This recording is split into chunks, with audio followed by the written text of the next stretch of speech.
Hello and welcome into the Cubs on Deck podcast. I am one of your hosts. My name is Greg Huss, and today I'm joined by two co-hosts. I've got Bryan Smith and Sam Weiderhaft of the Myrtle Beach Pelicans on the show today. Bryan, I'll kick it to you first. How are we doing? I'm doing good. I'm here in Chicago, anxiously awaiting Pete Armstrong's first hit. It's going to happen eventually, I swear to God, and it's going to be glorious. Yeah, I'm coming off of we're writing some technical difficulties. So if you're seeing me and seeing a weird angle on the YouTube feed, it's because I'm on my phone here today. The audio is probably not nearly as good, but we're gonna make it work. We're gonna make it work today. So Sam, you're back on the show. I think you were on actually fairly recently. We were talking about the Myrtle Beach Pelicans. Now we're here today. We're doing a season recap of the Pelicans. How's it going, dude? It's good, man. The Pelicans are just always relevant, so I love coming on to talk about it. I love that you're bringing me onto the panel, and yeah, you mentioned the technical difficulties. I got to hear the intro song twice, so I'm feeling even better than I was before.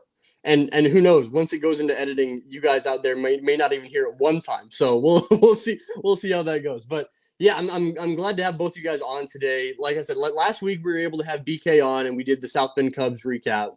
That was a blast. Today we're going to be doing the same thing towards the bulk of this episode, but at the end is going to be this Myrtle Beach Pelicans season recap. We're going to get into the team MVP, the team Cy Young, reliever of the year, most improved player, things like that. Towards the tail end of this episode, well, not tail end, but towards the back half of this episode. But first, I think we need to talk a little bit about the Smokies, because as of today, we're recording this on the 25th of September. They are the only team still in action. And we'll lead off a little bit by talking about Owen Caissie, because this past week, he got award after award after award from Baseball America and MLB Pipeline. Owen Caissie took home 3 awards. He took home the Baseball America Cubs Player of the Year award. He took home the MLB Pipeline All Breakout Team award. And then he also took home the MLB Pipeline Most Improved Prospect award, which is, most improved, all breakout team, similar vibes there, obviously. But I'll kick it to you, Bryan, first. What we saw from Owen Caissie was absolutely incredible this year. I'm glad to see him taking home some awards to show for it. Yeah, to be honest, I was a little bummed that Baseball America picked him for Player of the Year, because I was going to pick him for Player of the Year at Bleacher Nation, and I was hoping to be the first one to do it. And, I thought they might go the PCA route, or I don't know, a different direction, and I was going to be able to be the one to pick Owen, but it's a totally worthy choice. He had an awesome season. I think the changes that he put into work in the offseason were pretty much on display from beginning to end. There'd be a week slump here and there. There'd be a little like 2 weeks where he didn't hit for power, and then all of a sudden he'd hit 4 homers in a week. It's just he was the guy that belonged in Double-A at an age where no one belongs in Double-A, and that's worthy of some hardware, I think. Yeah, you mentioned the fact that he put in a lot of work this offseason. We've seen a different, more improved version of Owen Caissie each year that he's been in the system, to me. I know that Sam, when he was down with you guys in Myrtle Beach a couple of years ago, like what we're seeing from him now, even though he had a super successful year in Myrtle a couple of years ago, like it's a completely different Owen Caissie now than what we saw a couple of years ago. Yeah, I'm happy to see him just continue to have success. I think we only saw 1 home run from him in the little over a month that he played Myrtle Beach at the end of 2021.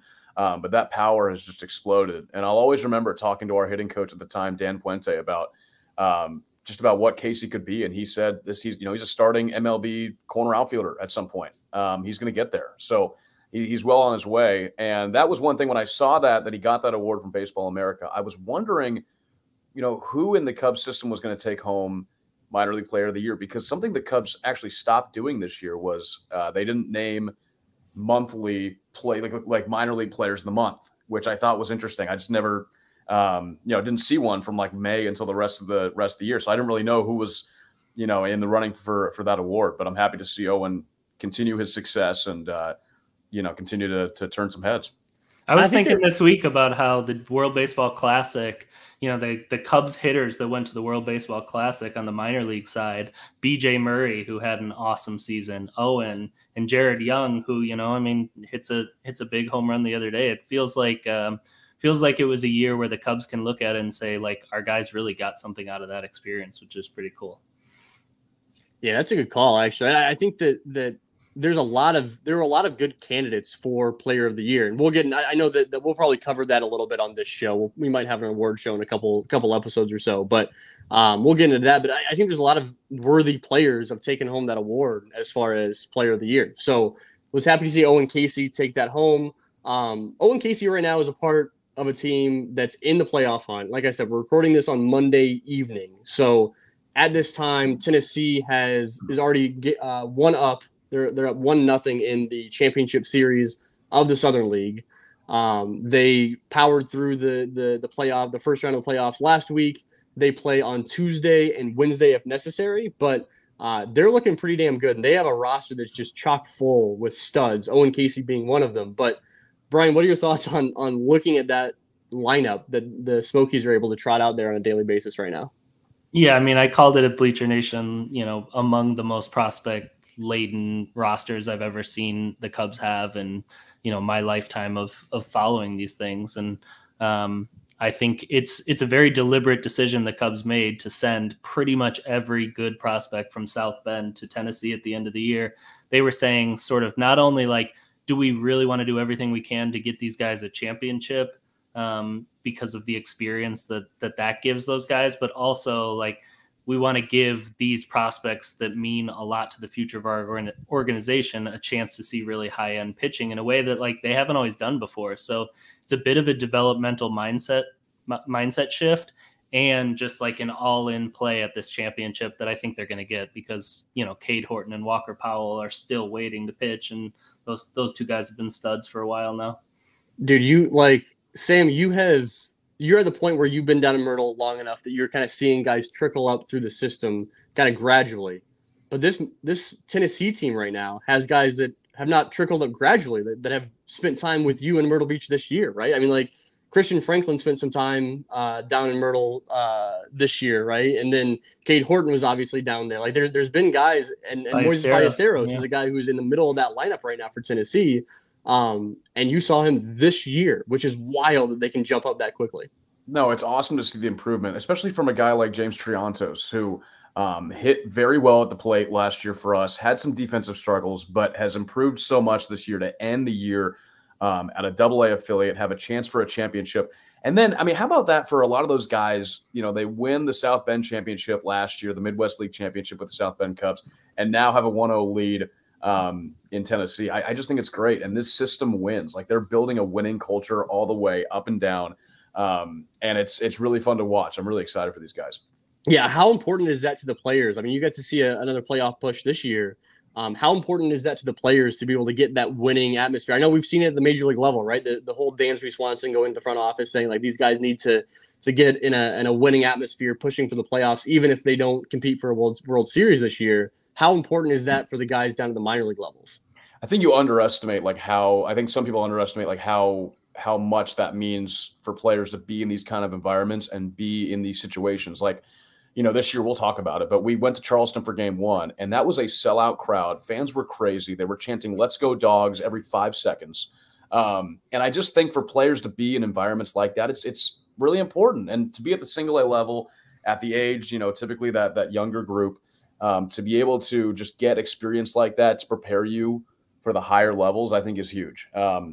So anytime you can get any sort of playoff experience in minor league baseball, it can never hurt. And I think what these guys are getting and these situations that they're putting themselves in, I think is great, and will definitely prepare them on for their journey.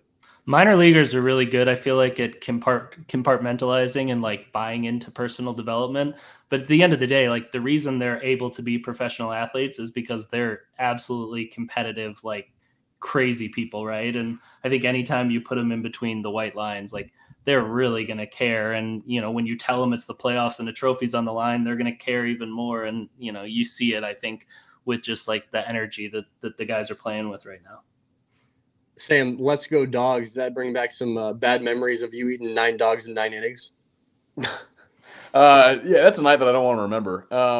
Yeah, that was what was that, back in May? I truthfully, Greg, I don't think I've had a hot dog since that night. So it's been a few month hot dog hiatus. But yes, definitely, I don't want to hear that word ever again. You went through the summer with no more dogs because of that damn competition. I was all dogged out, man. Bryan, you got anything else about the Smokies before we move on to some Myrtle Beach Pelicans recap here? No, I don't think so. I mean, I guess you and I are probably never going to talk much about Walker Powell on the show because he's he's much older than an average prospect. He doesn't really fit in sort of traditional prospect conversations. But, watching that guy close out their first series the other day, just like I have such an appreciation for that dude. I mean, that guy just shows up at a baseball stadium and just like does his job as much as anyone in the system. And so, I don't want to let this season go without making sure to call out just the awesome work he's done. Yeah, that's a good call. I mean, because you're right, because of his age, because of his level, because of he was even kind of a swing man as of last year. He's been in the rotation the entire year. This year, Walker Powell might have the most innings logged of any pitching prospect this season. I don't have the numbers pulled up, but he just eats innings, and that's super, super valuable in itself, let alone eating innings and getting pretty decent success along the way too. And pitching in playoff action. It's not like he's the number 4 or 5. Like he's throwing, it's him and Cade Horton kind of mowing guys down in Double-A right now, Yep. All right, let's go ahead and transition to some Myrtle Beach Pelicans season recap because there's plenty to talk about. I mean, this was kind of a wild team. I'll kick it to you, Sam, to start off before we get into these MVPs and Cy Youngs and stuff like that. Much like we've seen with Iowa and South Bend are this way. Maybe not Tennessee quite as much, but the Myrtle Beach Pelicans team changed a lot from opening day to the last day of the season. A lot of turnover with players, a lot of chaos. What was your take on the change over time this year? Yeah, I think that's what you want to see at the single A level, right? To have that kind of those kind of promotions, especially from the guys that we had get promoted. To see Moises Ballesteros go up, to see Felix Stevens go up after the first half that he put together. I think that's always really good to see when you have a good amount of promotions throughout the season, and then to have that continued success. I think that's what we really lacked last year in 2022 was. That first half team was incredibly stacked. I mean, 2 of those guys are in the majors now, and Luke Little and PCA. And then we get to the month of August last year, and the pitching fell off, and it just wasn't sustained. This year, I mean, the draft picks we got, Johnny Long, Brian Calmer, Brett Bateman, really boosted the lineup, and the pitching continued to be consistent throughout the year.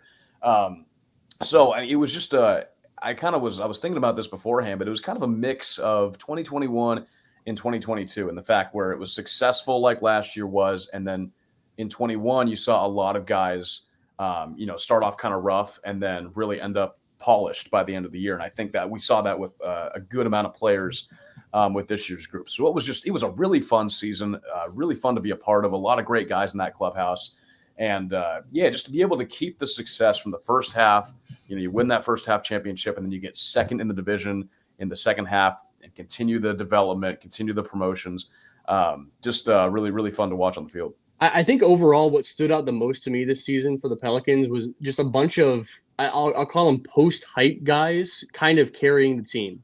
Whether that's Rafael Morel or Rojas Garcia or Ismael Mena or Cohen Moreno. Like there are a lot of guys that are kind of like considered post-hype that really lifted up the team throughout the season. And I guess I'll start off leaning into some team MVP here because I think that this is important for this kind of segment. And I'll kick it to you first, Bryan, on who your team MVP is, and then I'll get over to you next, Sam. Yeah, you mentioned his name there. I'm going to go with Rojas Garcia. I think if you look at the team, like first half, Sam mentioned Felix Stevens, comes in just, the power is just in a whole different place than it was last year. End of the season, Calmer and Long are doing it. I think Pedro Ramirez probably has a stretch there as the best player. But I think if you look at the guy who just showed up every day being the same version of himself the most, I think it'd be Rojas Garcia. And I know, Sam, you can probably speak a little bit to just what Buddy Bailey values and what's important to him. But I have to think it's so rare to have any player who has day-to-day and week-to-week consistency at this level, and to have someone stabilizing like him had to be something that Buddy just loved. Yeah, 100%. And Greg, I love your term of post-hype, because there's no better example of that than Rojas Garcia, because he's been playing minor league baseball since he was 16 years old, and then really, really broke out this season. He led the whole Carolina League in batting, and he's my pick for MVP as well. He leads the whole league in hitting, gets the batting title. And yeah, Bryan, Buddy loves guys that can slap the ball around, make good contact, and get on base. And that's exactly what Rojas did from both sides of the plate.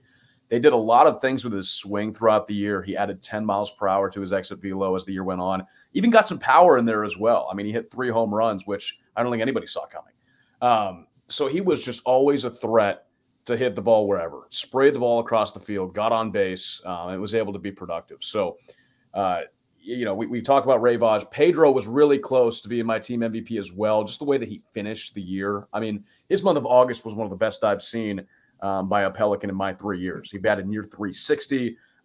We saw the power come from both sides of the plate for him. He also added 3 walk-off hits throughout the year. So Pedro was incredibly valuable as the year went on, especially coming back from Arizona after having a stint there in May. But yeah, I mean, just two switch hitter guys that were able to make good contact and get on base, and those are things that Buddy loves to see. Yeah, Pedro was just about my pick too. I know that we talked about him actually a decent amount over the last several weeks on the show, and deservedly so.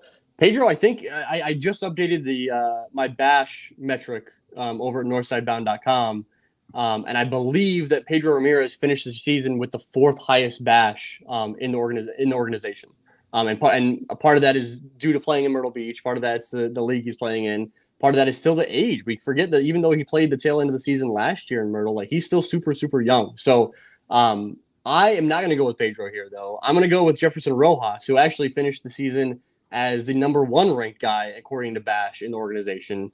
Again, the age is a defining part of this. And I think that with Jefferson Rojas, he put up really good numbers throughout the year. He kind of leveled off as the year went on. Remember that the first month of the season was outrageously hot at the plate, and he came back down to a certain degree as the season wore on. But I think that part of this is the numbers he put up.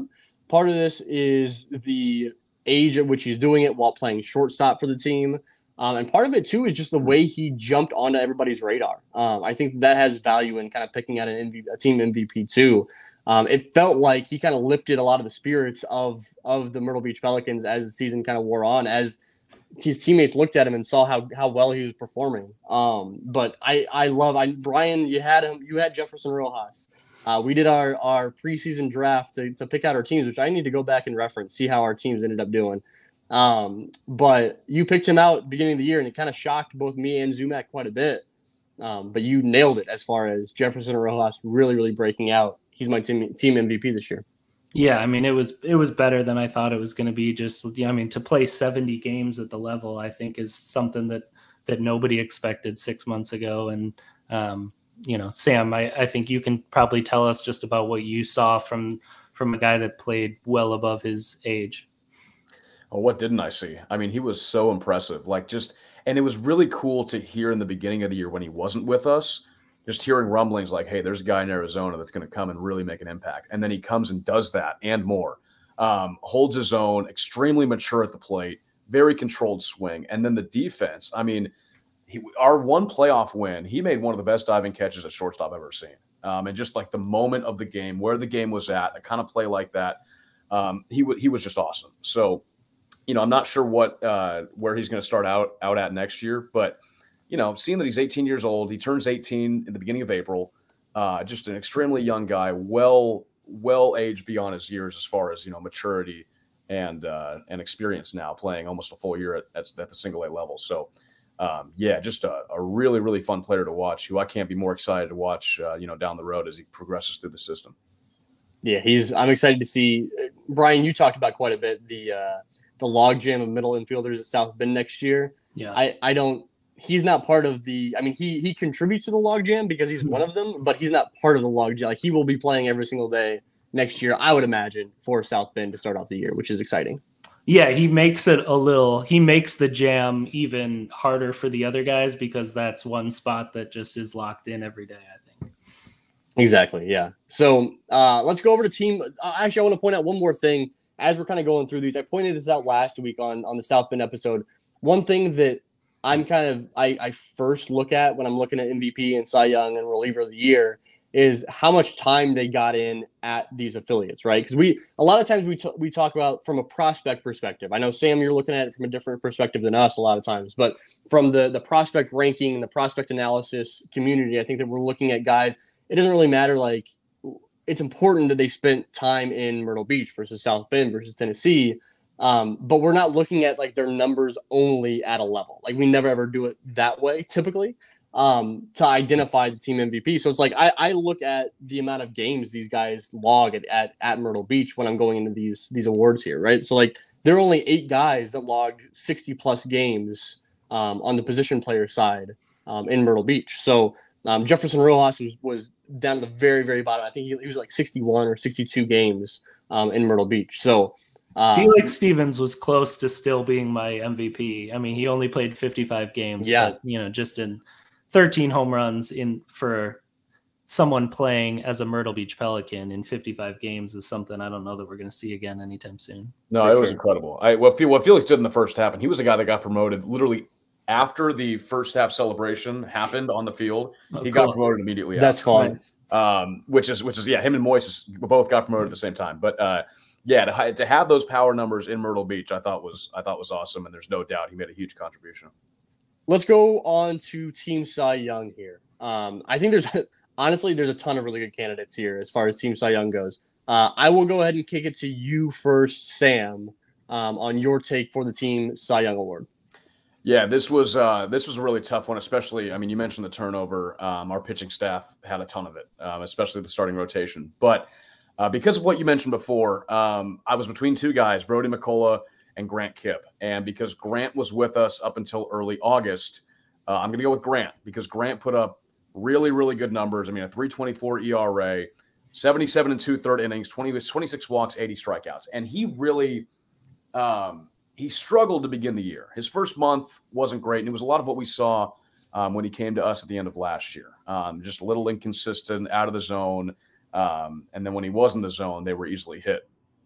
He told me, in the beginning of May, he went back to who he is as a pitcher, which he's an off-speed first guy. He trusts his off-speed, and then he can play the fastball off that as the game goes on. And after that, he was lights out. Put together some really strong outings, went deep into games.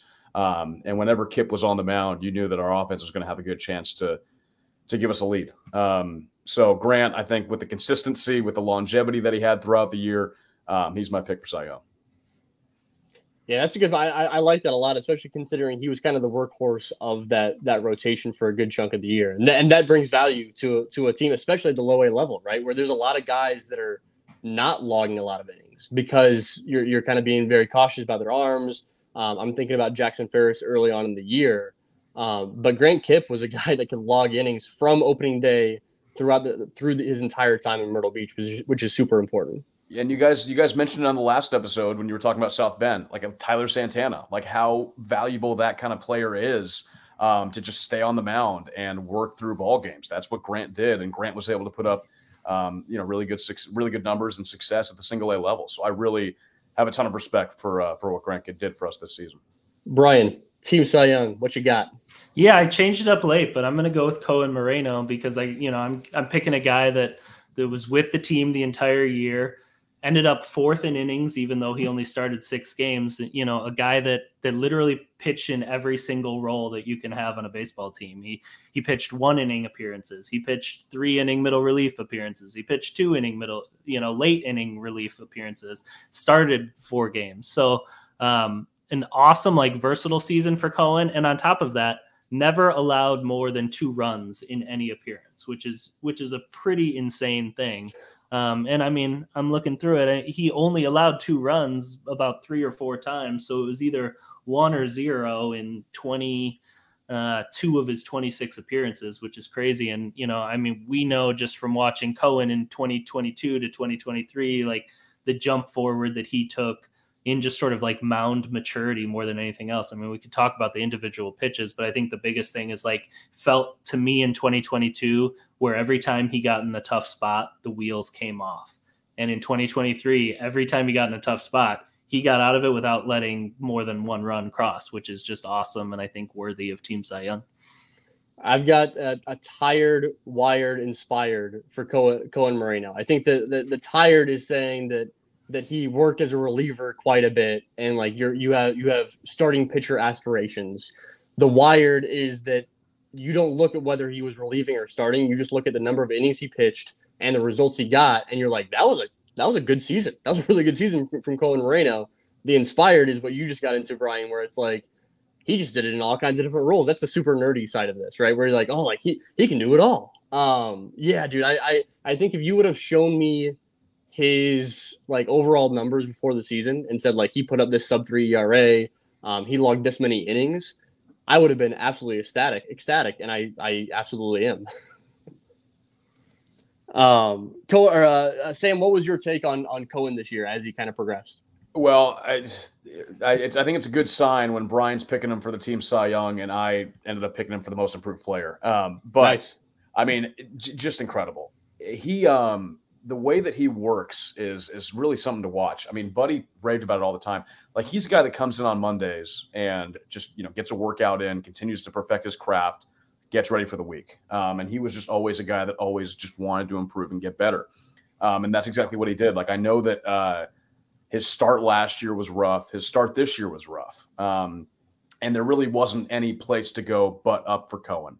But he took that big step, and that changeup is just filthy. I mean, he would throw that in the playoff game on Tuesday, game 1. I mean, he really worked that changeup and kept Charleston off balance throughout his outing.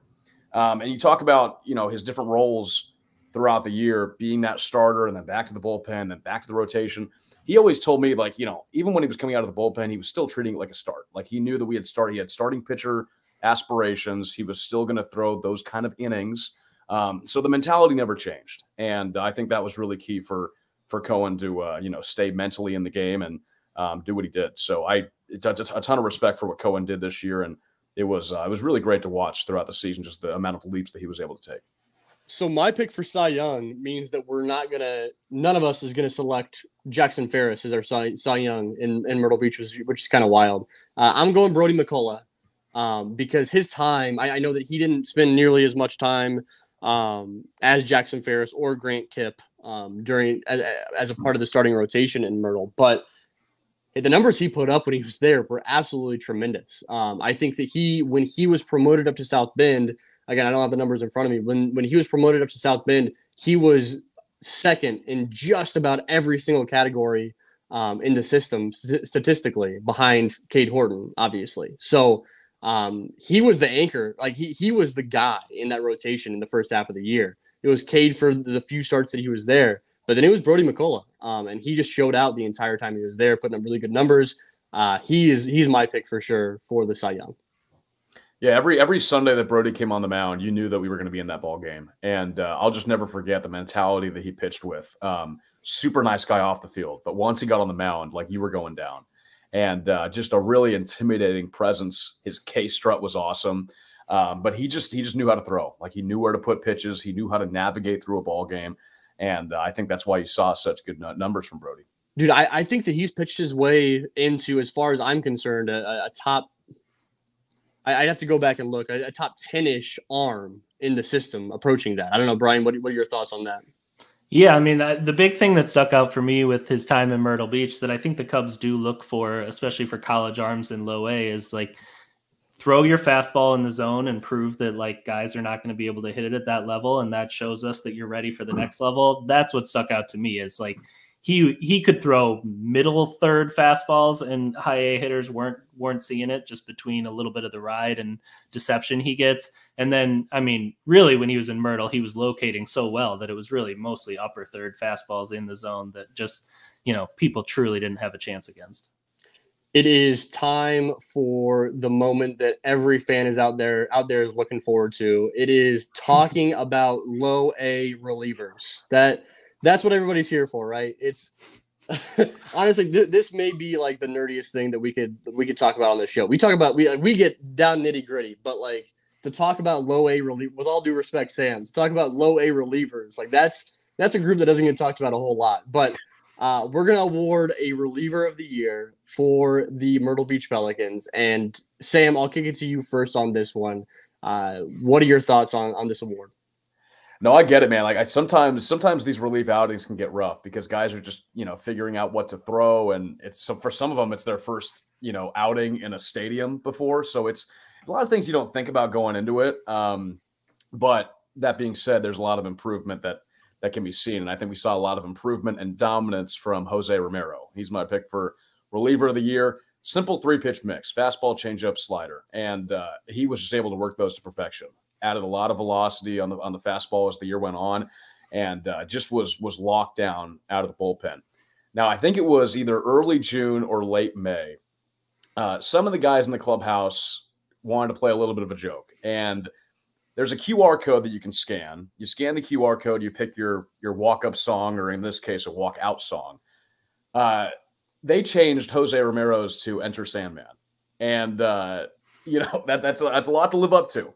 He was cool with it. So the first time he comes running out to Enter Sandman, we're like, oh boy, what are we about to see?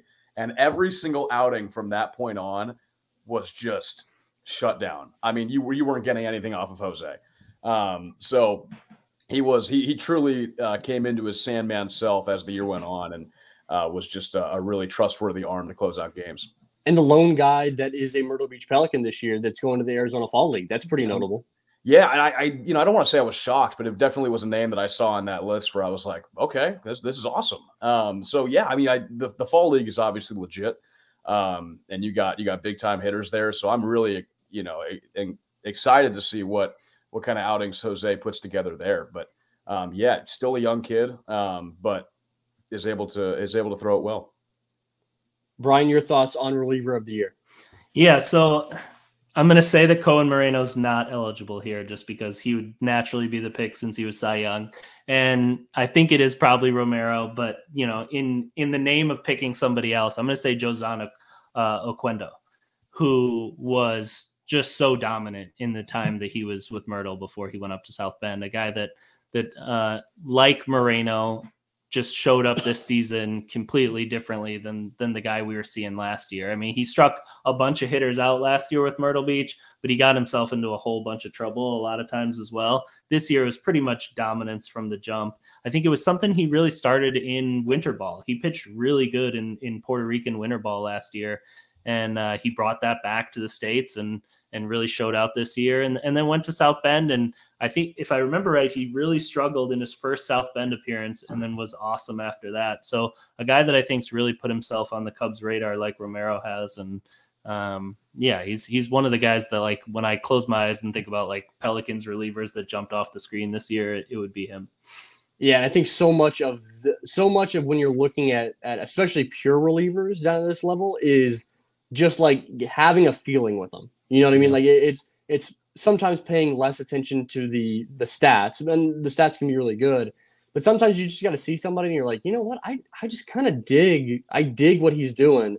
For me, I'm going to hand this award out to a guy that fits that criteria pretty well. Giovanni Cabrera was that guy for me. Logged a lot of innings in relief for Myrtle Beach, a lot of innings. He went 61 1/3 innings for Myrtle Beach this year out of the pen, which is kind of outrageous, right? He had 27 games, 61 innings, walked too many guys, but he had a 2.93 ERA this year, struck out more than 10 batters per 9 innings, good numbers. But also, I just kind of had an eye on him where he just kind of looked the part, right? He looked like he was kind of figuring it out. Still just 22 years old, so it's not like he's super old for the level. Older than average, but not outrageously old. I think that he's a guy that we could see in South Bend in Giovanni Cabrera, and see him in South Bend next year, and really kind of take that next step. So really liked what I saw from him. I'll give him the reliever of the year award. Yeah, Giovanni just had a commanding presence on the mound. He's he's a built guy, and never really got himself into too much trouble. He was always very comfortable on the mound, and just a trustworthy arm that you could throw out there, which, like we talk about, low A relievers, that's a tough quality to have, is to be trusted. But Giovanni was one of those guys. Honestly, overall, I think that the Myrtle Beach, a lot of times you'll get relievers up from the Arizona Complex League up to Myrtle Beach, and if they're a true reliever, then you're kind of skeptical about how they're going to perform. Some guys can get converted from a starting pitcher in the complex league to a reliever up at Myrtle. But I think overall, this bullpen was pretty damn good across the board. I mean, Starlin Picardo, Scarlett LeBron, they had some good seasons this year as well. There was just some really impressive stuff and poise, I think, from the bullpen overall.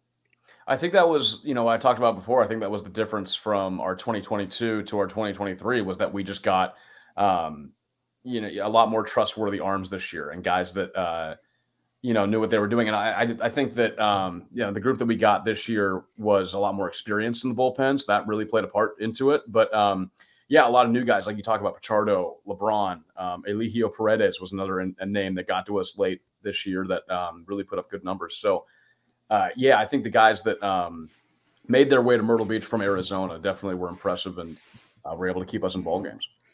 All right, Sam, you mentioned your most improved player as Colin Moreno. I think I think that this could be this. I kind of just floated this out there. I didn't give any requirements on like how we're kind of thinking about most improved player. But I think you can go multiple different directions, right? Where it's a guy that maybe struggled early on in the year, which Cohen did the first few outings, and then really, by the end, he was really hitting his stride. I think Pedro Ramirez falls in that category to a certain degree as well. Or you could look at it and he had a guy that had a rough year last year and bounced back really strong. I think there's several candidates like that on this Pelicans roster. Brian, I'll kick it to you. What route are you going as far as a guy that improved the most in your eyes?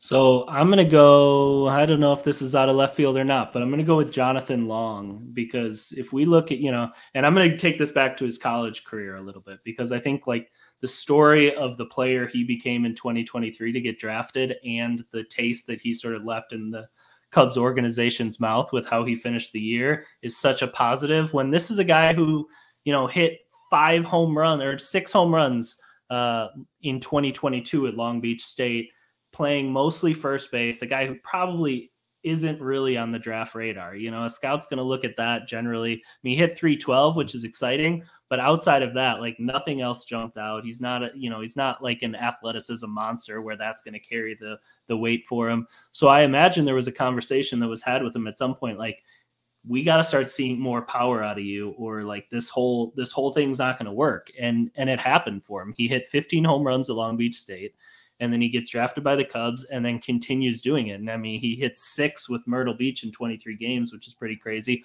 Also plays mostly third base for Myrtle Beach, and I think did a really solid job. I mean, only 1 error over there. And, I think just like a lot of competence from that spot. And I don't know. I think that's a guy that to me, just really sort of changed the trajectory of his career in a year. And I think that's really at the heart of what we're trying to get out of this. Yeah, you got to see a lot of Johnny Long doing his thing towards the end of the year, Sam. Yeah, the ball just explodes off his bat. I mean, when he makes contact at the right point, it goes far. And I mean, you mentioned him playing third base. He also played a lot of first base as well. He just wherever he was needed, we'd get him in the lineup and made some really, really good defensive plays. Like you talk about, Brian, only 1 error over at third. But yeah, worked really good at bats, and we saw the power. Just extremely in the little over a month that he was with the Pelicans. But really, really good guy. Also, I mean, another guy that works extremely hard. And I'm always so impressed when college guys get to the single A level and are able to make quick adjustments and be successful. And that's something that Jonathan Long did because it's hard. I mean, it's a different game from college to where we're at here in professional baseball. And Johnny was able to adjust quickly, make adjustments on the fly, and get his professional career going on a high note. Now, does he dig the going by Johnny, or does he prefer John or Jonathan? What's the deal with that? That's very important to me. I actually asked him because I saw his Instagram was Johnny Long, and his MILB page is Jonathan. So I said, "Hey man, do you go by Johnny?" He's like, "Yeah, it's it's something that people call me. Like I'm Samuel, Sam, kind of that thing." Yeah. So I made sure to ask him that, and then we had the walk-off home run. I think it was literally that night that he hit his walk-off home run. And I said Johnny Long on the call, and I was like, well, thank God I asked him, because if he doesn't like Johnny, I got bad news for him. But yeah, I mean, Johnny Long is like an all-time baseball name. Like that's an all-time baseball name. It is. No, it just rolls off the tongue well. I want to take advantage of this opportunity to mention Rafael Morel because I think that he fits in this category of most improved. I think he was worthy of conversation in the team MVP. He just put together a really strong season and a really consistent hitter throughout the course of the entire season this year. And a lot like Rojas Garcia, it's felt like he's been in the system for a long time. Rafael Morel has that feel as well, where he's been in the organization quite a while. I think it helps that kind of steer that conversation because we're watching Christopher Morel do his thing up in Chicago, so it just feels like Rafael's been around even longer. But Rafael just put together a really, really decent season. Put together really strong at bats. I thought that was my biggest takeaway. Was not even necessarily like the offensive numbers; it was just the at bats that he was working. Right, even if he was getting down 0-2, 1-2. He was still fighting and battling off pitches. I think he ended up a top 10 performer in terms of walk rate in the system this year. Was just putting together really strong at bats and was playing all over the diamond too. He was playing. I know that in past years he kind of came up as a shortstop, was playing some second base. For a while he was converted over to a first baseman. I think during his time in Arizona, he played a majority of right field, I believe, this year in Myrtle Beach. Like he's just kind of all over the place, and that brings a lot of value to a team and to an organization as he continues to climb the ladder. So I was just really impressed with Rafael Morel this year. I think he was a guy that we were waiting on to break out a little bit. I think we saw that to a certain degree this season. It was really fun that I think his best stretch overlapped with his brother's best stretch in Chicago too. So I think it was like in June when Chris was going off on that home run was when Rafael was really good too. So just like a really cool organization story for those two guys. Like, Chris having success and starting to be a bigger name, like that wasn't, that didn't like push Rafael down at all. It it boosted him up a little bit. So that was cool to see. Yeah, we did a big project with him, just talking about his relationship with his brother and, how he's kind of come onto his own. And, he doesn't feel any pressure at all to be a Morel. He takes a lot of pride and honor in it. And him and his brother have a great relationship. We were able to get a video from Christopher to Rafi, and just seeing his reaction was the coolest thing. Like they have a really good relationship, and there's a lot of positivity between those two guys for sure. Besides the vibes, what about Rafael Morel reminds you the most of Christopher Morel? Well, I think I mentioned the last time I was on, I mentioned it, but like the smile and the positivity and the approach to the game. And that was something I asked him about during our interview. I was like, man, you're always just so positive. You're always coming out to batting practice, just joking with the guys. Like you're never in a bad mood. Like, where do you get that from? And he said, Christopher, like his brother taught him to do that. And to always keep a positive attitude and to always improve. And it was, we in the video, like there's side-by-side shots of Christopher in the dugout and Rafi in the dugout. And it's like the exact same thing. So I think it's really cool how he was able to take those lessons from his brother and now is implementing them in single A. And he was a big part of this clubhouse for sure. I want to open it up because we've talked about a lot of guys already. We're wrapping this episode up here shortly, but is there anybody else? I'll kick it to either one of you guys. Anybody else that is worth mentioning that we have not talked about yet? I'll jump in. This was a team that Cade Horton pitched on, but if I think about the loudest outings of the season, Michael Arias is the guy that his early in the season when he had a couple of those dominant outings. I remember a start where I was like, oh, I didn't know he had a changeup like that at all. And I remember texting somebody with the Cubs organization, what was that? Have you watched this start yet? And hearing back, yeah, that's a thing now. He could have been one of our choices for Cy Young, honestly. He hit 11 starts, which was, probably too few to get there, but they were 11 awesome starts. And I think he's sort of just one of the stories of the season for the squad, just from a prospect angle. That might transition well into Jackson Ferris, who we all skipped over for Cy Young. But to see both Cade Horton and Jackson Ferris picks in the 22 draft kill it during their time in Myrtle Beach. Really, I went back and looked at I think it was my preseason prospect rankings, and I mentioned in Jackson Ferris that really anything, if he logged any innings in Myrtle Beach this year, that it would have been icing on the cake. and he logged all the innings. All the innings. Yeah, I think he had the most starts of anybody on the team, right? Oh, he was up there. Yeah, he did 18. Yeah, I mean, he was just so nasty. Like you could tell off the arm that he just had so much talent. And I brought this up with you before, Greg, but I cannot wait to see what he does in 2024 because, toward the end of this year, those inning limits started to get a little bit longer. He was going deeper in starts.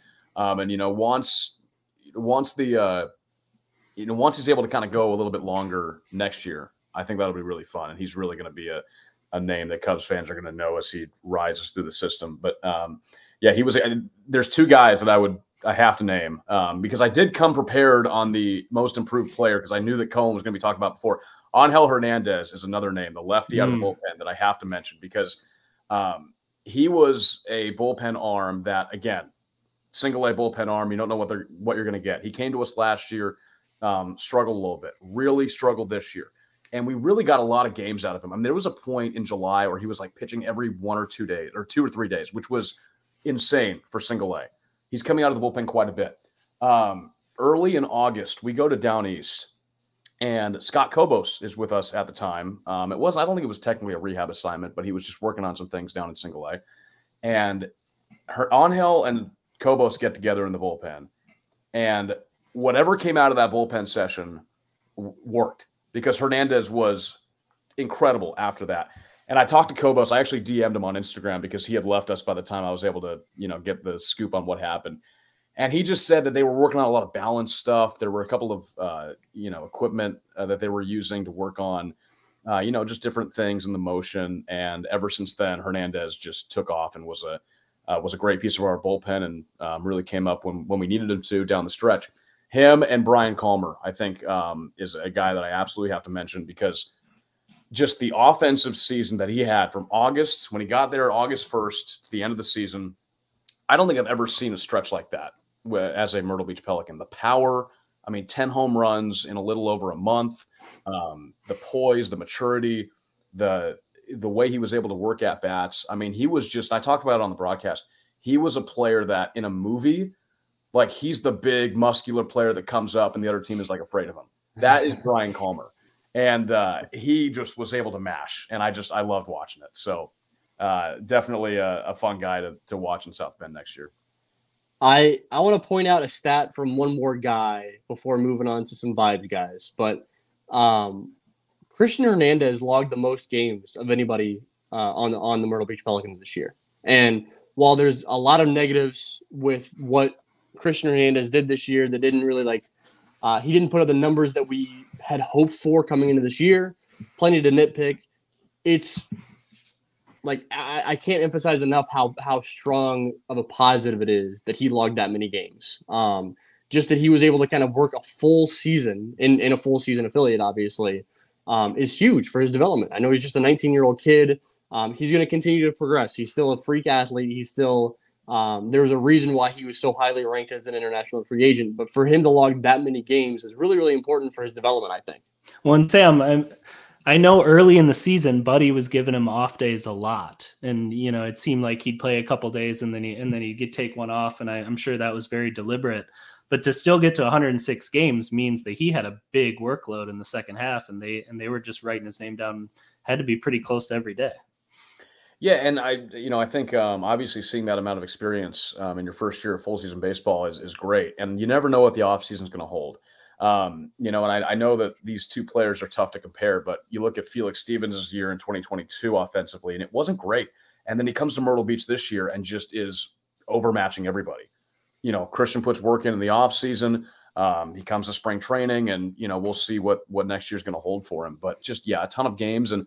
Not only that, but he also had to deal with a little bit of a position change. When Rojas got here, Christian moved over to second base, and I think handled it very well. And defensively was able to show off what he has, with his talent. But, we'll see what kind of improvements he can make coming into next year. And I'm excited for him. I think there's still a lot of potential there. He's still very young. And there were flashes this year where you got to see his talent. All right. I mentioned on last show that one of my favorite things when I get you broadcasters on is getting the vibes of some of the players, because that's just not something that shows up in the stat sheet, but you can't look at it in the box scores. We can't even watch it on MILB TV. Who are your all vibes guys? I think I have a feeling for one of them who played a lot of catcher this year, maybe. But what's your all vibes team from this Myrtle Beach Pelicans roster? God, this is my favorite part of the show. Okay, so yeah, got to talk about Miguel Pabon, obviously. The bilingual catcher, was able to bring the whole team together. Just a really fun player to be around, a really nice guy, and one of the closest players I've gotten to in my 3 years with Myrtle Beach. I think Miguel is one of the closest guys I've gotten to, but he just, he was awesome. He bugged me the whole year, man. He's a big watch guy. He loves watches, and I have not had a watch in a very long time. And I kept telling him, yeah, I'll get it soon. You guys go on the road, when you guys come back, I'll have a watch. Well, it never happened. So, we'll see Christmas time. We'll see if I can get some ice on the wrist for Miguel. But he was a very fun guy. And I tell you what, we talk about vibes, but some homework. Go back and look at Pabon's splits, home and road. It's shocking. I mean, the guy batted over 300 on the road. It's unbelievable. Because I know he didn't put up the best offensive season, but when the Pelicans were wearing those gray jerseys, I mean, Pabon was a force in the lineup. But no, he was great. Pedro Ramirez was awesome. I loved chatting it up with him before the games, and was always a very positive guy coming out to batting practice.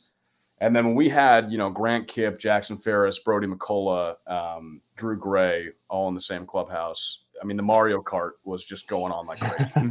And I got to credit our the Cubs baseball systems intern Britton Barthel, because he was the one that got it going. But we had a lot of good Mario Kart rounds, and Grant Kipp is very good. Jackson's pretty good as well. I'm horrible at it, but that was a big thing in the clubhouse. So I mean, overall, just a great group of guys to have this year, and just really fun on and off the field.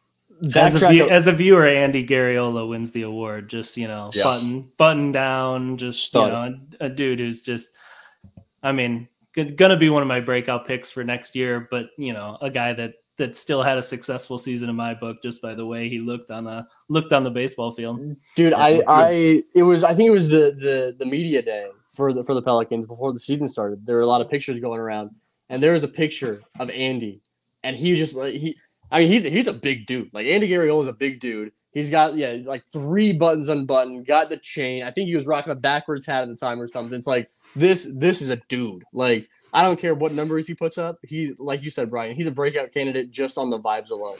Hey, it's look good, feel good, play good with him. And I tell you what, like, he's definitely got the looks figured out. But we're at batting practice one day, and this is toward the back end of the year. And he goes, Sam, look at this. And he shows me his batting gloves. And he had used the same pair all year, and they got holes like all over the place. I'm like, Andy, what are we doing, man? Just go get some batting gloves. Or just go no batting gloves, right? Like, don't rock. I mean, that even adds to the intimidation factor. That'd be awesome. Exactly. But I think he was able to get more. But I was like, man, you got the rest of the fit figured out. I mean, I backtrack real quick. I pulled up Miguel Pabon's home and away splits. You're right. They're absurd. They're some of the most ridiculous things I've ever seen. At home, he was batting 146. Away, he was batting 301.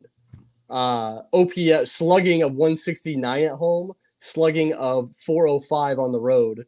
So it's a 395 OPS at home, 777 OPS on the road. Like, just 2 completely different hitters. That's wild. I did not peg that. I did not pick that out. No, that's crazy. It's wild. And I only do the home games, so I only got to see the home Miguel Pabon, which he did have 2 walk-off sack flies this year, so that was big. But yeah, I mean, but his leadership, I think, was, that's not something that's going to be in the stat sheet. But he was. I mean, when Buddy would tell the team something, Miguel would translate it and relay it back to the other guys, and I just think that was very, it really added a lot to the team this year, and we'll see where that takes him in the future. Yeah, I think he's a valuable player to keep in the organization for as long as you possibly can, especially as a catcher. I mean, I think that, like, if he was doing all those things as a left fielder, I think it would be different than him doing it as a catcher. You know what I mean? So right. I think that's important. And a guy who was originally signed as a shortstop. So, yeah. He's doing it as a catcher. like against his like first nature, I guess. Yeah, exactly. All right. It's that time. Sam, I've got to kick it to you for your favorite moment of the year, because there were plenty. There were a lot of really fun moments in Myrtle Beach. What was your favorite or your favorites, I guess? Yeah, I mean, a year where you have 8 walk-off wins, like that's, it's tough to pick. The Jonathan Long walk-off home run was great because we hadn't had a walk-off home run since Mervis was here. Oh wow, that was my very first week on the job when Mervis hit a walk-off home run in May of 21. It was my first week, so I'm still trying to figure out what's going on. And next thing I know, I got a walk-off home run. And if you go back and hear that call, it's not one of my favorites because I accidentally did a Michael Kay impression. And I don't know where my mind was at the time, but it was not in the place it was supposed to be. But so I got another try at a walk-off home run call with Johnny Long this year, and it was a lot better. So I thank goodness for Johnny Long in that moment. But I think that the day that we clinched the first half championship, we were playing Fredericksburg, and we had a lot of things that had to go right because it was a Sunday game. It was our last game of the homestand. We go on the road the next week, and we just really wanted that clinching moment to be at home. Well, we got the losses from the Columbia Fireflies that we needed. They lost earlier that day, and it came down to that 6:05 game that we had against Fredericksburg that night. And the players were just really motivated. I mean, they were all watching. It was Columbia and Fayetteville, and they were all watching that game in the middle of the day, all locked in. And Columbia loses, the clubhouse goes crazy, and they were ready to win that night. And it was a great game. Felix Stevens had a home run. Rojas Garcia had a triple. And it was, over 6,000 people in attendance. So it was a big crowd. We had fireworks that night. It was the perfect night to clinch a championship. And the celebration was just one for the ages. So I think that's my favorite moment of the whole season was getting that playoff spot back in June.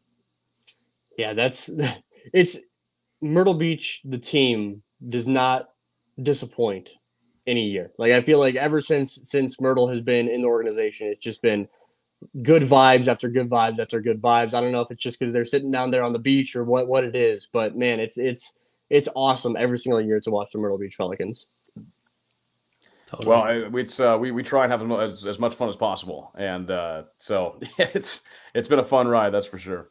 I think for my favorite moment, besides the walk-off wins and the playoff, getting to the playoffs and stuff like that, I'm going to take it back all the way to April 19th. Because April 19th it's like the Michael Scott, oh my God, it's happening gif happened. Cade Horton's first start with Myrtle Beach. 4 innings, no hits, 7 strikeouts. And I remember that's just a great like Cubs prospect Twitter nerd night of like, holy shit, the guy we drafted top 10 is that guy. And, and then he carries it through for the whole season. So that's like, that's a night that I just definitely remember very clearly. And the fact that he followed it through the whole year makes it like sort of stick out more. Dude, that's a good call because like I feel like with Cade, we forget now that he's a top 15 prospect in baseball, whatever you want to call him. You forget that entering this year, it was like, all right. I mean, we were very hopeful. I think as Cubs prospect nerds were like, no, like he's gonna do it. He's gonna do it. But like at the same time, like, we didn't really know. If he started slow, the narrative was gonna turn on him quickly. Yeah, it was waiting there, like the evil monster in the other room, just waiting to come out. And he's the type of guy that doesn't care about stuff like that, I think. Yeah, that's a good call. I forgot about that whole like lead up to his first career start. Yeah.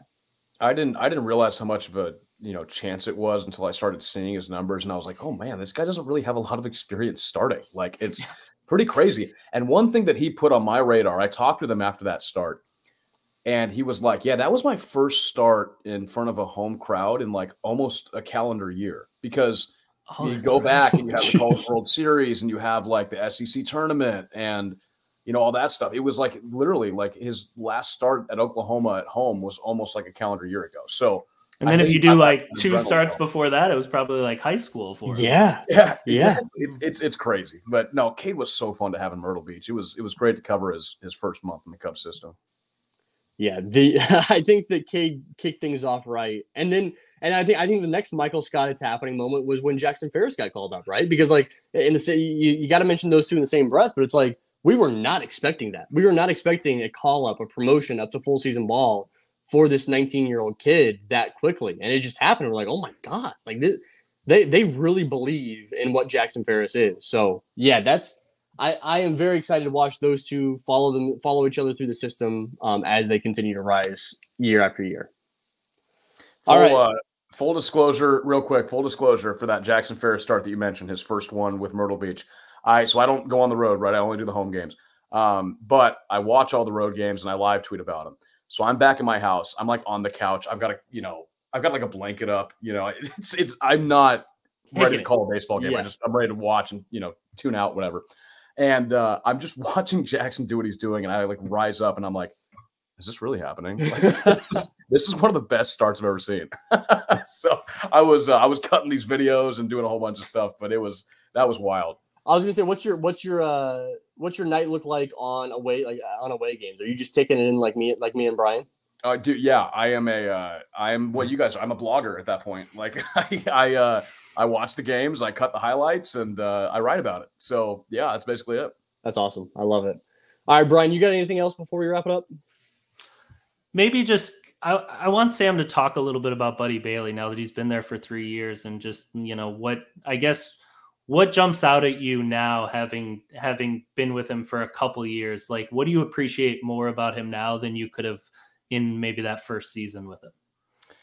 I really appreciate his commitment to the players because he's been managing for 36 years. He's seen a ton of different players, but he's always willing to do whatever it takes for anybody. And that's something that Ian Happ told me in spring training when I interviewed Ian. And I mentioned Buddy because Buddy had him in 2016. And he said, like, Buddy was always willing to go out there and work on, whatever it took. Whatever I wanted to do, Buddy was always willing to go out there and do it.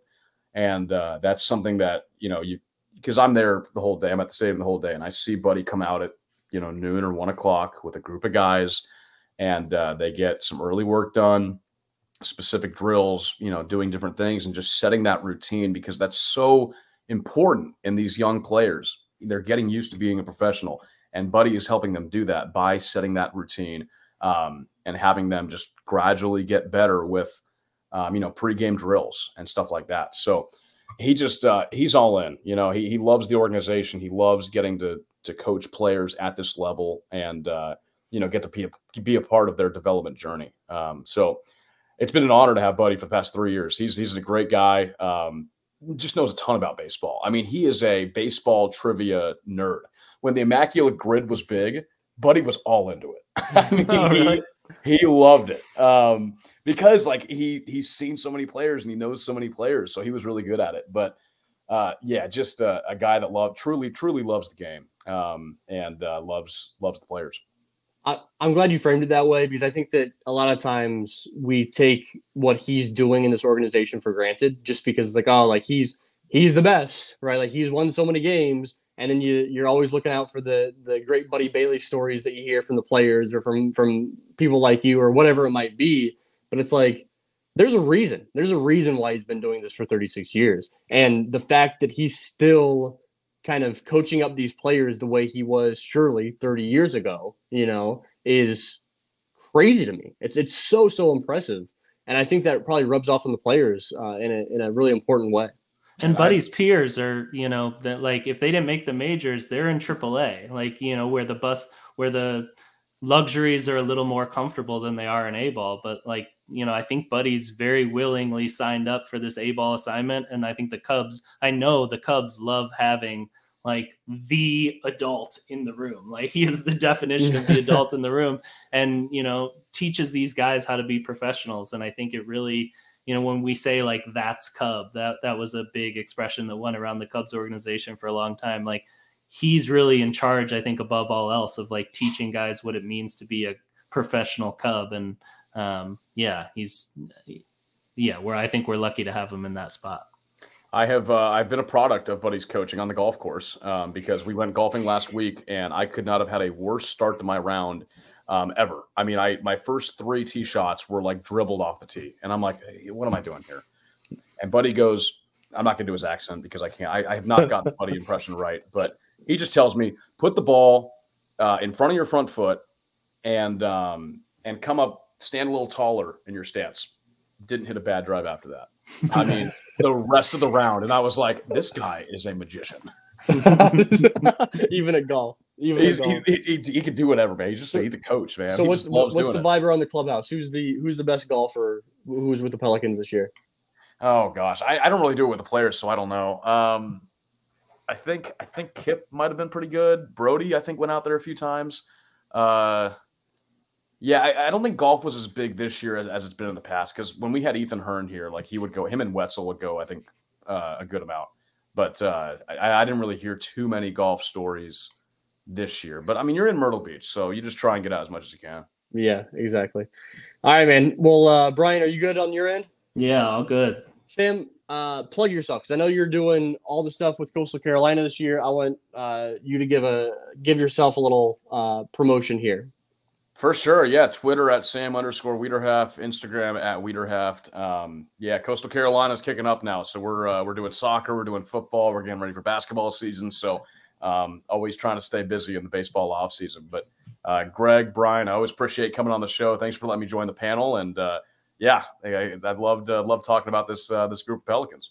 Heck yeah, thanks, dude. I appreciate it. Brian, you want to plug yourself? Yeah, Bryan Smith is on Twitter at Cub Prospects, and I'll be writing some postseason, just like end of the year stuff over at Bleacher Nation.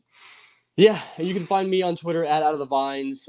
You can find this show on YouTube on the Northside Bound YouTube page. You can find it on all the different podcasting platforms. You can find us on Instagram at Cubs on Deck. And I mentioned this last week. I don't know what our schedule for this offseason looks like quite yet. Brian, you and I probably need to have a little bit of a powwow with Greg at some point coming up. Eventually, we'll probably wind down, and we won't be doing this weekly. But we'll see. We'll see how it goes. In the meantime, I think that we will be back in your ears in one short week. Thank you guys so much for listening.